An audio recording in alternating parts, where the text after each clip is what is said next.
अभी जो कहने का विषय है वह है भक्ति।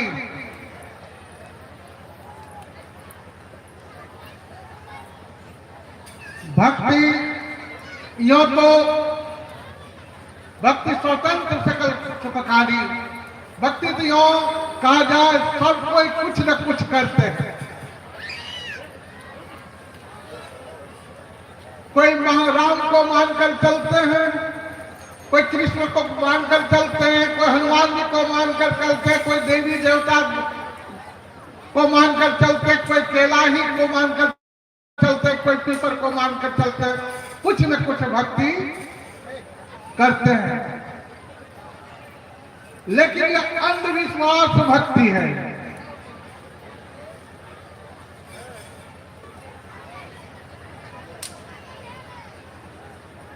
कबीर साहब लिखते हैं,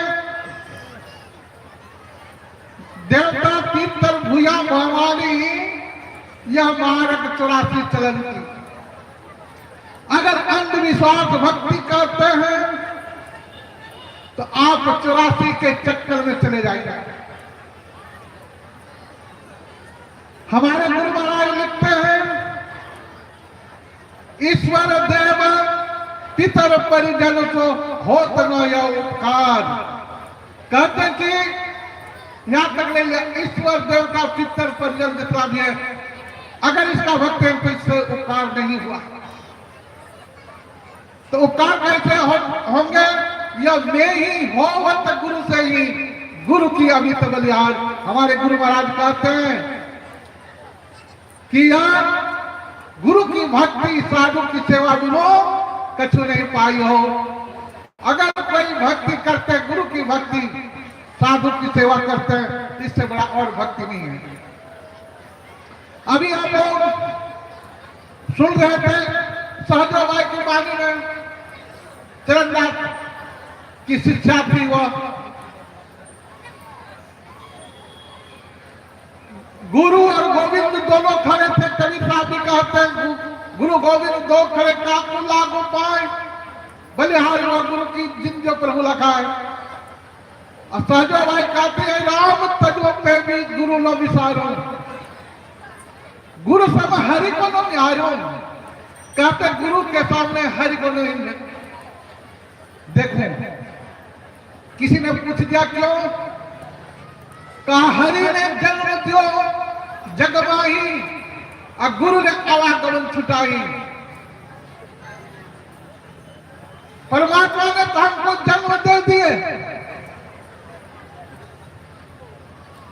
और 84 चक्कर में पड़ा दिए, खेल दिए। 84 के चक्कर में हरि ने जन्म दियो जगत माही, गुरु ने आवागमन छुटाई। हरि ने 5 चोर दियो था। 5 चोर रूप रस गंध स्पर्श और शब्द जो है, यह 5 चोर है। यह 5 चोर के चक्कर में हम लोग पड़े हुए हैं।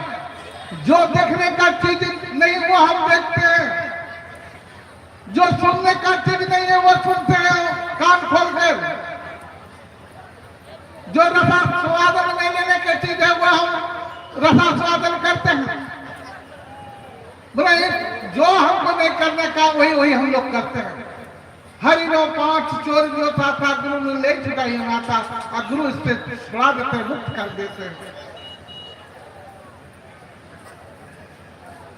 हरि ने आप हरि ने कुटुंब जाल में गेरी, गुरु ने काटी ममता बैरी। परमात्मा ने हमें उलझा दिए, जाल बिछा दिए इतना कि ये दादा है, ये फूफा है, मामा है, नाना है, नानी है। मतलब एक दूसरे से इस तरह जाल फैलाकर हमको फंसा दिया, तो उसी में हम फंस गए। और गुरु काटी ममता बैरी का एक कोई तुम्हारा नहीं है, ये सब जंजाल है। हरि ने रोग भोग जायो, परमात्मा ने हमको रोग भोग दे दिए। गुरु ने जो भी कर सबे छुटायो, और गुरु ने जो है वह जो बोले जुक्ति देकर हमको उससे छुड़ा दे। हरि ने मोसो आप छिपायो और गुरु ने दीपक देता ही दिखाइयो। परमात्मा तो जन्म दे दिए, लेकिन वह कैसा है, किस रूप में है, कहाँ रहता, क्या करता, कैसे है, लेकिन इसका पता नहीं। परमात्मा हमसे अलग हो गए, हम छुप गए, पर्दे के अंदर चले गए। जीव पर 3 पर्दा है छाया, जो ने इसे साधन से हटाया। 3 पर्दा है, अंधकार की पर्दा, प्रकाश की पर्दा और शब्द की पर्दा। जब तक इन तीनों पर्दे से हम आगे नहीं बढ़ेंगे। हमारे पूज्यपाद साईं स्वामी जी महाराज लिखते हैं, कहते हैं, जो 3 पर्दा के अंदर है वो जीव है, और जीव से नाना तरह के कर्म होते जाएगा। अंधकार मंडल में जो है वो जीव है, और प्रकाश मंडल में जो चले गए वो देव हो गए, देवी हो गए, और जो शब्द मंडल में चले गए तो वह ईश्वर हो गए। और ये तीनों पर्दों के परे चले गए, पार चले गए तो वह परमेश्वर हो गए, परमेश्वर हो गए। तो यही बात है। अभी हम लोग नवधा भक्ति से सुन रहे थे, यही बात भगवान राम कहते हैं, प्रथम भक्ति में प्रथम भक्ति संतन कर संगा, दूसरी रति मम कथा प्रसंगा। हे सबरी, पहला भक्ति है संतों का संग। ये नहीं कहा मैं आ गया आपके सामने, मैं खड़े हूं आपके सामने, तुम्हारा काम बन गया, ये बात नहीं कहा। क्या कहते भगवान, प्रथम भक्ति है संतन कर संगा, संतों का संग प्रथम भक्ति, दूसरी रति मम कथा प्रसंगा। और हमारा जो जहां चर्चा हो वहां जाकर हमारे कथा को सुनिए तो दूसरा भक्ति है। तीसरी भक्ति अमोन, मांग रहित हो जाना। अभी आप लोग यहाँ आए, सत्संग में बैठे हैं, इस सत्संग में आए आपको 3 भक्ति जो है ऑटोमेटिक आपको हो रहा है, ऑटोमेटिक हो रहा है। कहिए कैसे? प्रथम भक्ति संतन कर संगा। अब महापुरुषों का दर्शन कर रहे हैं, इनके साथ बैठे हुए हैं, इनके ज्ञान को सुन रहे हैं, तो ये प्रथम भक्ति है।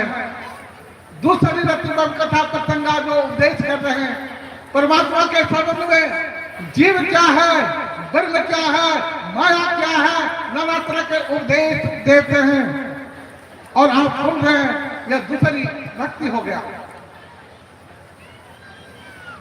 तीसरी भक्ति हमारा, आप लोग यार ऊंचे से ऊंचे घर के भी लोग आए हुए हैं, नीचे के घर के लोग भी आए हैं। घर में सोफा सेट,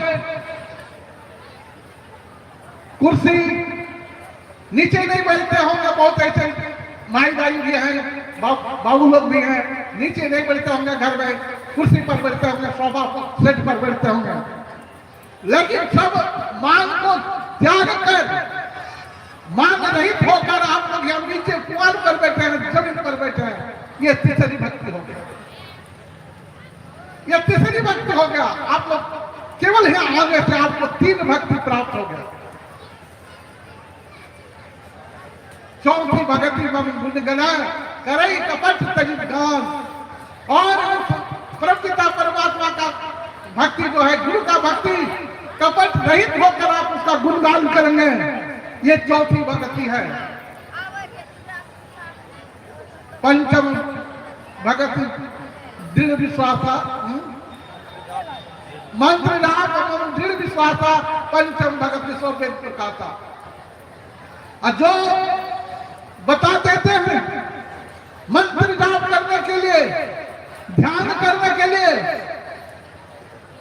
जो बता देते हैं और वह करने लगते हैं विश्वास के साथ, उसमें विश्वास हो जाता है, अधिक हो जाते हैं, तो आपका ये 5वां भक्ति हो जाता है। छठम सीढ़ी है, तो अंतरिक्ष भक्ति है। ये 5 भक्ति जो है आप लोगों को साधारण रूप से मिल जाता है सत्संग में आने में से, और थोड़ा सा उसको आचरण में उतारने से ये 5 भक्ति मिल जाता है। ये एकमात्र गुरु की संगत करने से आप लोग जानते, हमसे दीक्षा ले लो। तो कहा कि देखो मेरा काम जहां तक था इससे आगे मैं नहीं आपको ले जा सकता हूं। मतलब काली में वह शक्ति नहीं उस परम पिता परमात्मा तक हम उसको पहुंचा सके रामकृष्ण परमहंस जी को। कहा कि जल्दी करो तुम उनसे दीक्षा ले लो।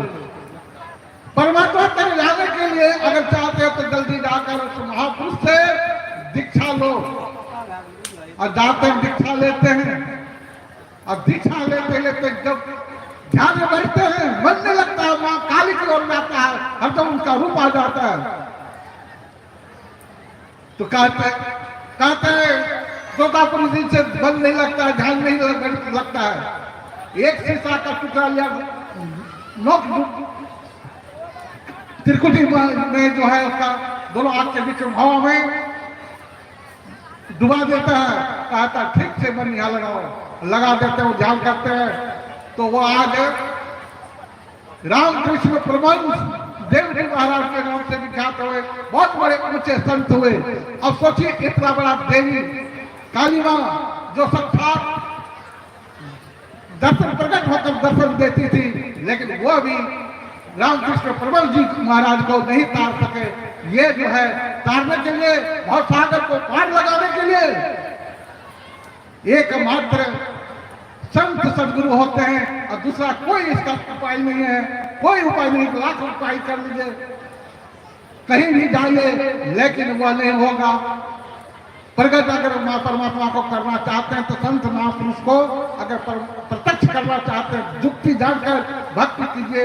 भक्ति विषय नहीं मुक्ति की संत चढ़े को धार, जिन जिन मन आलस का जन्म जन्म पछता है। अगर इस जन्म में भक्ति नहीं करेंगे, वो भक्ति किस लिए? मुक्ति करने के लिए, भक्ति पाने के लिए, आवागमन छुटकारा से पाने के लिए। भक्ति निश्चय नहीं मुक्ति की संत चढ़े को धार, संतों के चरण में जाइए। और जो मन आलस जो अल्फा देंगे तो जन्म जन्म पछताना पड़ेगा। इसीलिए नहीं पछताना पड़े, जल्द से जितना जल्दी हो संतों के शरीर पर जाकर अपना जो सब कुछ त्याग कर उनके शरण में चले जाइए और उनसे दीक्षा का ज्ञान प्राप्त कर लीजिए, तो आपका बहुत बड़ा कल्याण होगा। मैं अपने समय अनुसार मैं अपने वाणी को यही विराम देता हूँ। श्री सद्गुरु महाराज की जय।